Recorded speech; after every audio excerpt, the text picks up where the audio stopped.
2000 সালে তারা ছিল দুর্নীতিতে বিশ্ব চ্যাম্পিয়ন। পরবর্তীতে 2001 সালে যে সরকার আসলো, 2000 পরবর্তী যে রিপোর্ট পেশ করা হলো 2001-এর রিপোর্ট 2002-এ 1, 2, 3, 4 বছর পরবর্তী দুর্নীতিতে বাংলাদেশ চ্যাম্পিয়ন হলো। আমাদের দেশের স্বাধীনতার পর থেকে বিভিন্ন সময় আমরা আন্দোলন করেছি অবাধ, সুষ্ঠু, নিরপেক্ষ নির্বাচনের জন্য। সেই নির্বাচনগুলি অনেক সময় আমরা সংগ্রামের মাধ্যমে পেয়েছি, কিন্তু দুর্ভাগ্যবশত এই নির্বাচনগুলি হওয়ার পরে নির্বাচিত সরকার বিপুল জনগণের ভোট এবং জনগণের জনমত তাদের পক্ষে থাকা সত্ত্বেও পরবর্তীতে জনগণের প্রত্যাশা অনুযায়ী সত্যিকার অর্থে যেটাকে আমরা বলি গণতান্ত্রিক পদ্ধতিতে দেশ পরিচালনা করেননি।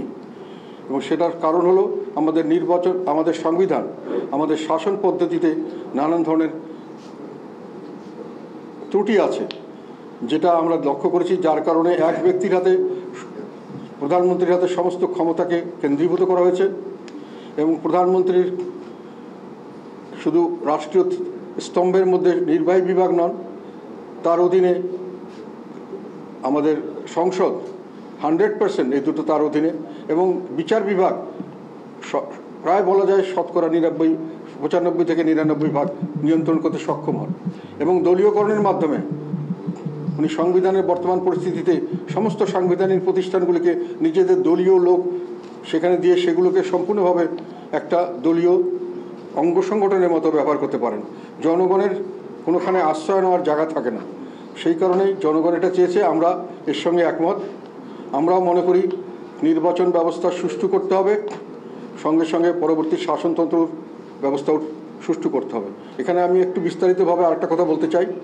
উদাহরণ হিসাবে দুটো নির্বাচনের কথা আমরা বলবো। আমি যে নির্বাচনগুলি পরপর হয়েছে এবং যেগুলোতে বিপুলভাবে জনসমর্থন পেয়ে লাভ করেছিল দুটি রাজনৈতিক দল, দুটি প্রতিপক্ষ, একটার পর একটা।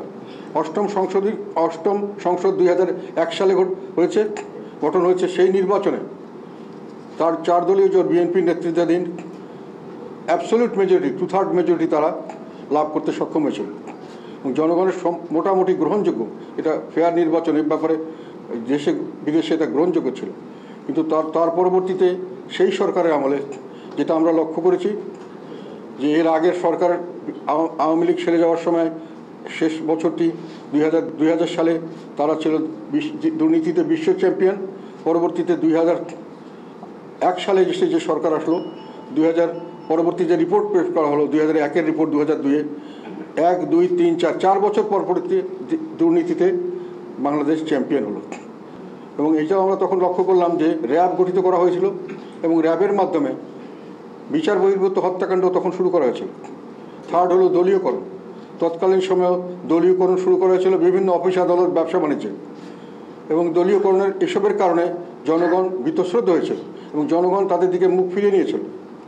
সে সময় সবচেয়ে বড় সমস্যা হলো দলীয়করণের মাধ্যমে তত্ত্বাবধায়ক সরকার ব্যবস্থায় নিজেদের মানুষকে ঢুকিয়ে বিভিন্নভাবে সেখানেও তাদের দলীয় প্রভাবে নিজের দিকে আনার একটা প্রচেষ্টা লক্ষ্য করা গেল। তার বিরুদ্ধে আন্দোলন হলো এবং পরবর্তীতে 11 সরকার হলো এবং তারপরে পরবর্তীতে আবার একটি নির্বাচন হলো 2008 সালে তত্ত্বাবধায়ক। সেই নির্বাচনটিতেও বিপুলভাবে জনগণ সমর্থন দিয়েছিল। তৎকালীন আমরা মহাজোটে ছিলাম তখন আওয়ামী লীগকে সরাসরি 2/3 মেজরিটির বেশি জনগণ দিয়েছিল একটি ফেয়ার ভোটে, এবং সেখানে কিন্তু বিএনপির অবস্থান অনেক নিচে নেমে গেছিলো। ফেয়ার ভোটে 30টি আসন, আমাদের ছিল বোধহয় 27টি আসন।